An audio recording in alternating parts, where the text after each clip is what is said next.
खबर देहरादून से है, जहां उत्तराखंड लोक भवन में इस वर्ष 27 फरवरी से 1 मार्च 2026 तक 3 दिवसीय भव्य वसंतोत्सव आयोजित किया जाएगा। राज्यपाल लेफ्टिनेंट जनरल गुरमीत सिंह की अध्यक्षता में होने वाले इस उत्सव में पुष्प प्रदर्शनी, मिलेट आधारित फूड कोर्ट, शहद उत्पादन और सांस्कृतिक कार्यक्रम शामिल होंगे।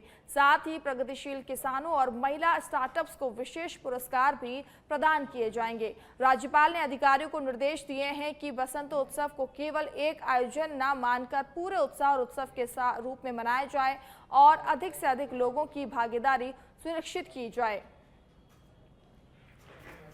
तो 27 फरवरी से 1 मार्च तक 3 दिवसीय ये समारोह का आयोजन किया जाएगा। पुष्प प्रदर्शनी होगी।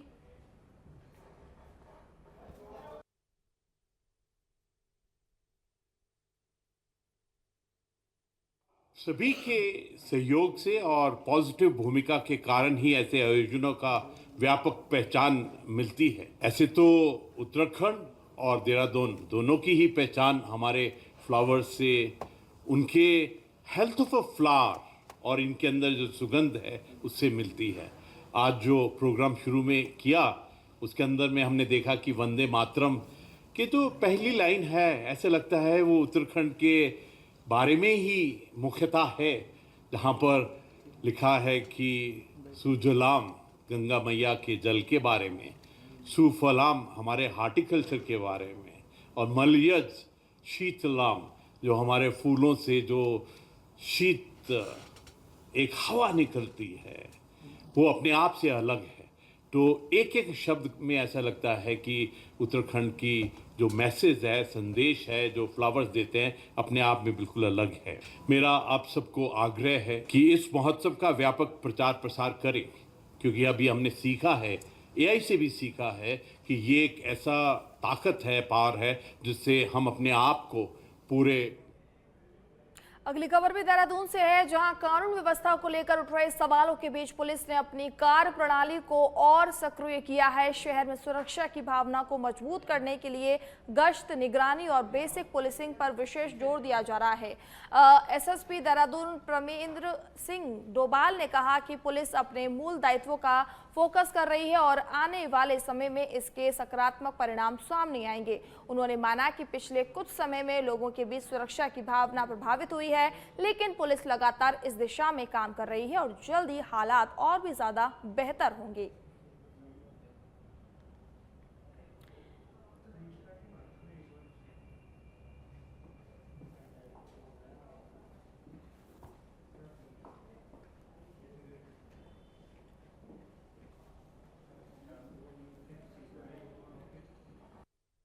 मैं देहरादून और की जनता से बिल्कुल कहना चाहूँगा कि पुलिस अपना जो हमारा वर्क है, बेसिक पुलिसिंग पे हम लोग काम कर रहे हैं। निश्चित तौर पर इस पर आगे असर दिखेगा। जो सेंस ऑफ सिक्योरिटी की जो भावना है, निश्चित तौर पर पिछले कुछ समय से कम हुई है, लेकिन हम इस पर वर्क कर रहे हैं और जल्दी ही इसमें जो भी रिजल्ट्स हैं वो आगे सामने आएंगे। अगली खबर लोहाघाट से है, जो हल्द्वानी स्थित उत्तराखंड वानिकी प्रशिक्षण अकादमी से आए 38 नवनियुक्त वन आरक्षियों ने भिंगराड़ा रेंज का शैक्षणिक भ्रमण कर वन प्रबंधन की जमीनी हकीकत को नजदीक से समझा। प्रशिक्षिकाओं ने भिंगराड़ा नर्सरी में तैयार हो रहे विभिन्न प्रजातियों के पौधों और बीज एकत्रीकरण, पौधे उगान, प्रिंकिंग, बैग भरान और सिंचाई विधियों की विस्तृत जानकारी प्राप्त की। प्रशिक्षण भ्रमण का नेतृत्व पाठ्यक्रम समन्वय सेवानिवृत्त एसडीओ राकेश कुमार भट्ट एवं सेवानिवृत्त वन क्षेत्राधिकारी के मार्गदर्शन में किया गया। भिंगराड़ा के वन क्षेत्राधिकारी हिमालय सिंह टोलिया ने प्रशिक्षिकाओं को आदर्श पौधाशाला की कार्य प्रणाली और वैज्ञानिक पद्धति से वन क्षेत्र सुदृढ़ करने के तरीकों से अवगत कराया। तो वनों को आग से बचाने के लिए जागरूकता लोगों में की गई और नवनियुक्त वन आरक्षियों ने शैक्षणिक सीख दी। देहरादून से खबर है, जहां प्रदेश में सरकार के 4 वर्ष पूरे होने के अवसर पर भारतीय जनता पार्टी बड़े स्तर पर रैली आयोजित करने की तैयारी में जुट गई है। पार्टी इसे सफल 4 वर्ष के रूप में जनता के बीच प्रस्तुत करने की रणनीति बना रही है। इस दौरान सरकार की उपलब्धियों के लिए लिए गए अहम फैसलों और बनाए गए प्रमुख कानूनों को विस्तार से जनता के सामने रखा जाएगा। बीजेपी विधायक विनोद चमोली ने कहा कि 4 वर्ष पूरे करना ही उपलब्धि नहीं है, बल्कि इन वर्षों को सफल बनाना महत्वपूर्ण है। उन्होंने बताया कि सरकार ने पिछले 4 वर्षों में प्रदेश सहित कई बड़े निर्णय लिए हैं और अनेक जटिल समस्याओं का समाधान भी किया है। प्रस्तावित रैली के माध्यम से उन सभी कार्यों और उपलब्धियों को एक मंच से जनता तक पहुंचाया जाएगा।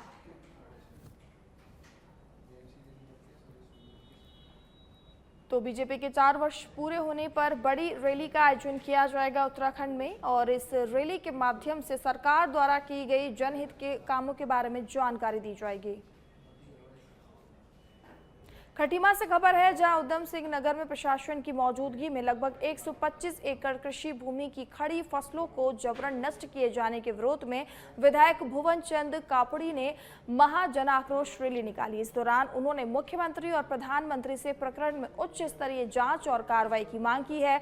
जानकारी के अनुसार बिना किसी वैधानिक आदेश या न्यायालय के निर्देश के 30 से अधिक ट्रैक्टरों द्वारा गन्ना, मटर, लाही और गेहूं की खड़ी फसलें नष्ट कर दी गई हैं। यह भूमि पिछले लगभग 60 वर्षों से एक शहीद परिवार द्वारा जोती बोई जाती रही है, जिसने क्षेत्रीय कृषि उत्पादन में योगदान के साथ 500 से अधिक लोगों को रोजगार भी प्रदान किया।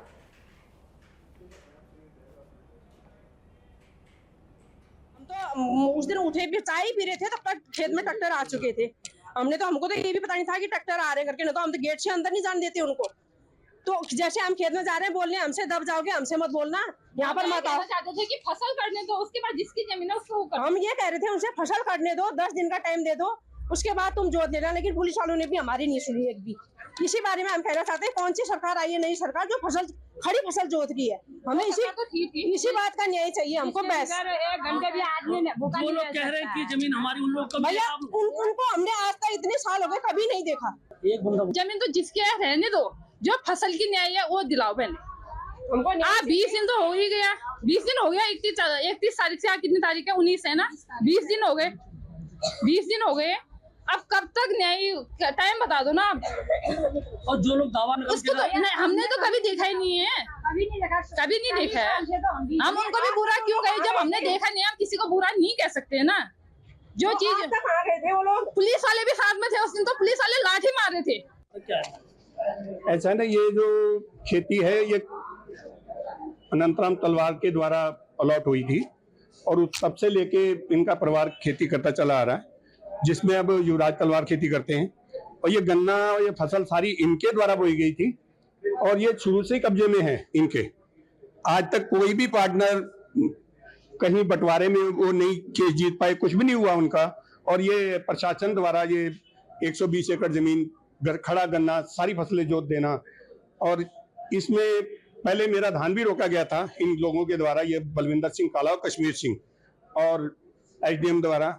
तो मैंने माननीय हाई कोर्ट में फिर एक रेट डाली थी, जिसमें सबको पार्टी बनाया था। उसमें तहसीलदार महोदय, एसडीएम साहब और एसओ जनकैया और डीएम, एसपी और देहरादून सरकार, और उसमें कश्मीर सिंह और सीके नंद।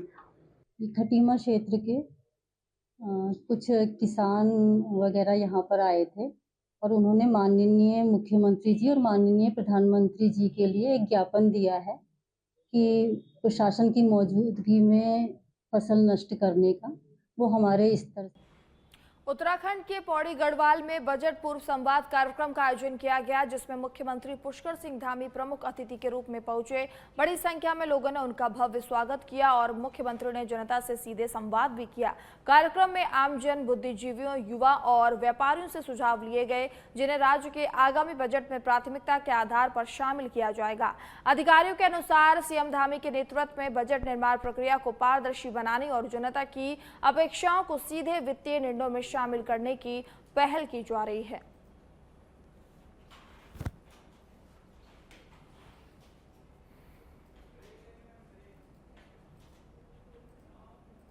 उत्तराखंड में कुंभ 2027 की तैयारियों को लेकर शासन स्तर पर सक्रियता बढ़ गई है।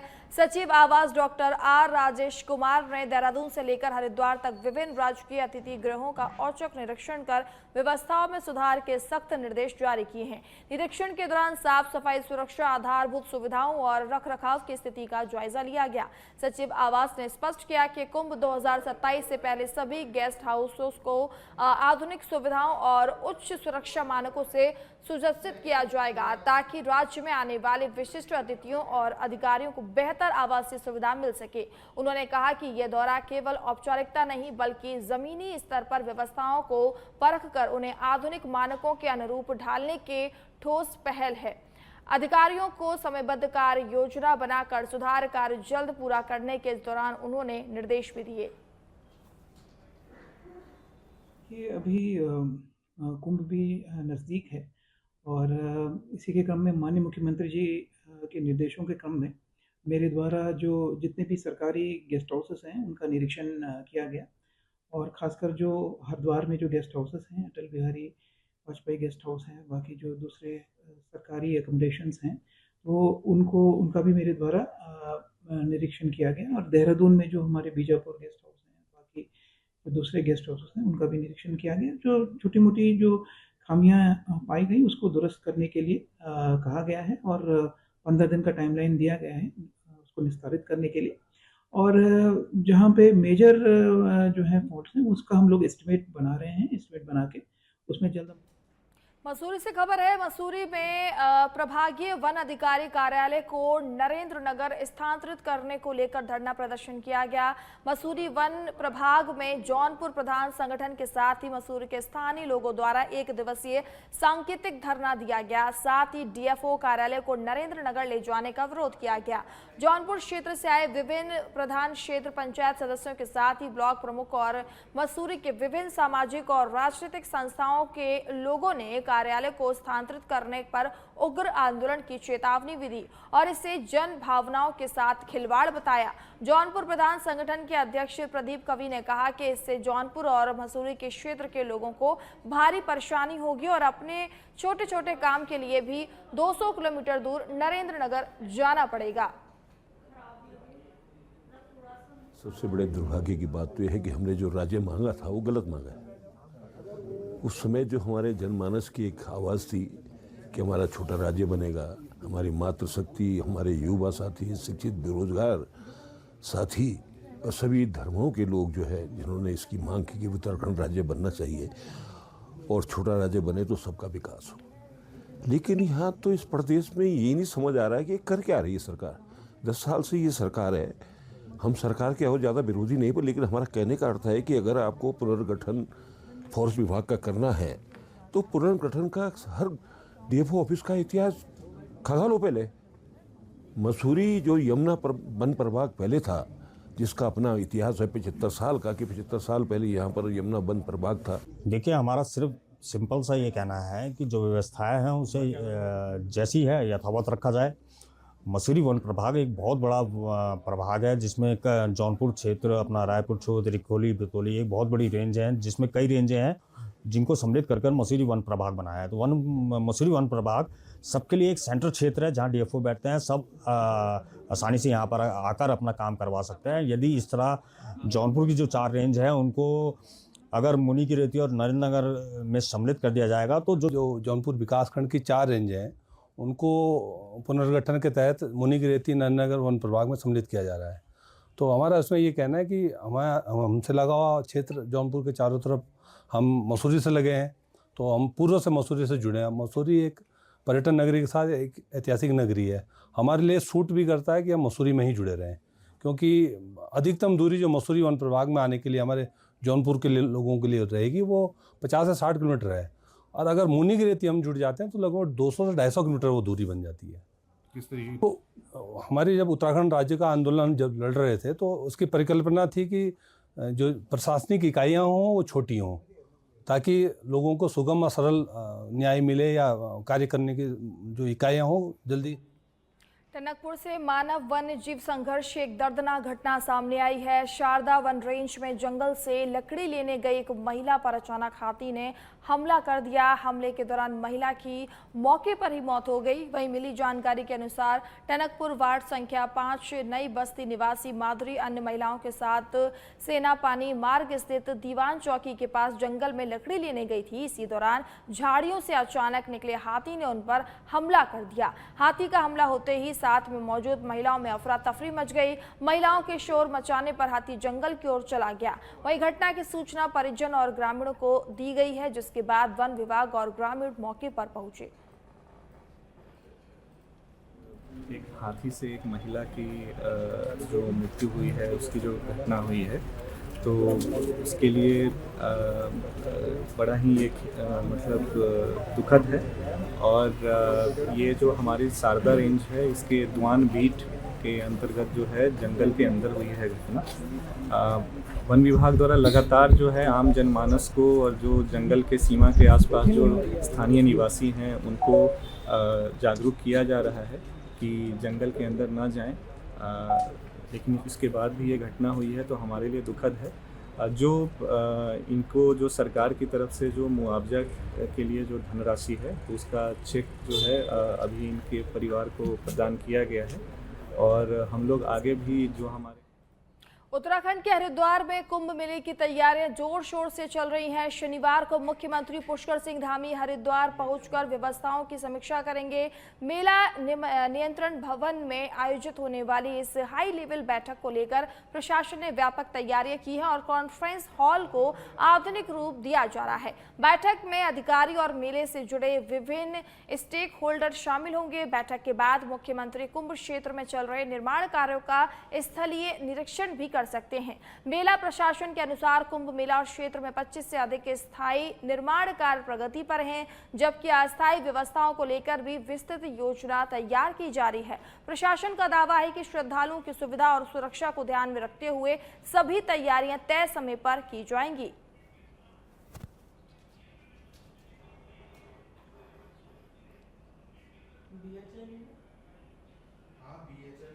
को तो माननीय मुख्यमंत्री जी द्वारा इस बैठक भी ली जा रही है कुंभ की। और कुंभ की तैयारियों को देखा जाए तो हमने 2 तरह के काम होते हैं हमारे यहाँ पे, परमानेंट और टेम्पररी वर्क्स। तो परमानेंट वर्क्स का जो स्टेटस है अभी करीबन 25 से 30 काम हमारे ऑनगोइंग है, कार्य गतिमान है। उसके अलावा कुछ प्रस्ताव हमारे अभी शासन में गतिमान है और शीघ्र ही उनकी भी अनुमति आ जाएगी और कार्य शुरू हो जाएंगे। अस्थायी कार्यों में भी हम लोगों ने जो हमारे 32 सेक्टर हैं उनका सेक्टर प्लान मैक्रो और माइक्रो बनाना शुरू कर दिया है। लेवलिंग के काम और जो हमारे अस्थायी प्रवृत्ति के विद्युत की और पानी के काम होते हैं उनकी भी हमने पूरी डिटेलिंग कर ली है। और उनकी अगली खबर देहरादून से है, जहां उत्तराखंड के गैरसैंण स्थित भराड़ी सैंड में आगामी 9 मार्च से 13 मार्च तक बजट सत्र आयोजित होना है। लेकिन उससे पहले ही एक बार फिर से सत्र पर ठंड हावी हो गई है। बीजेपी विधायक दिलीप रावत का साफ कहना है कि वहां पर ऑक्सीजन की कमी, अत्यधिक ठंड और अव्यवस्थाएं हावी हैं। साथ ही गैरसैंण विधानसभा स्थल के चयन पर भी विधायक दिलीप रावत ने आपत्ति जताई है। बीजेपी विधायक दिलीप रावत का कहना है कि गैरसैंण में बनाया गया विधानसभा भवन सही जगह पर नहीं बनाया गया है और यहां सत्र के दौरान रहना बेहद ही मुश्किल है।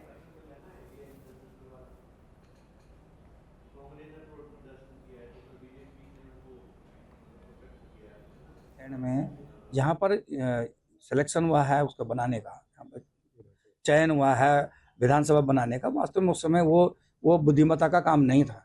क्योंकि जहाँ पहली बार हमारा विधानसभा लगी, जहाँ टेंटों में लगी, वो जगह बहुत उचित थी और भराड़ी सैंड से बढ़िया गैरसैंण में होता तो ज़्यादा उचित होता, क्योंकि वहाँ मुझे लगता है। अगली खबर भी देहरादून से है, जहां प्रदेश में सरकार के 4 वर्ष पूरे होने के अवसर पर भारतीय जनता पार्टी बड़े स्तर पर रैली आयोजित करने जा रही है। तैयारियों में और जुट गई है। पार्टी इसे सफल 4 वर्ष के रूप में जनता के बीच प्रस्तुत करने की रणनीति बना रही है। इस दौरान सरकार की उपलब्धियों और लिए गए अहम फैसलों और बनाए गए प्रमुख कानूनों को विस्तार से जनता के सामने रखा जाएगा। बीजेपी विधायक विनोद चमोली ने कहा कि 4 वर्ष पूरे करना उपलब्धि नहीं है, बल्कि इन वर्षों को सफल बना बनाना महत्वपूर्ण है। उन्होंने बताया कि सरकार ने पिछले 4 वर्षों में प्रदेश हित में कई बड़े निर्णय लिए हैं और अनेक जटिल समस्याओं का समाधान भी किया है। प्रस्तावित रैली के माध्यम से उन सभी कार्यों और उपलब्धियों को एक मंच से जनता के बीच पहुंचाया जाएगा।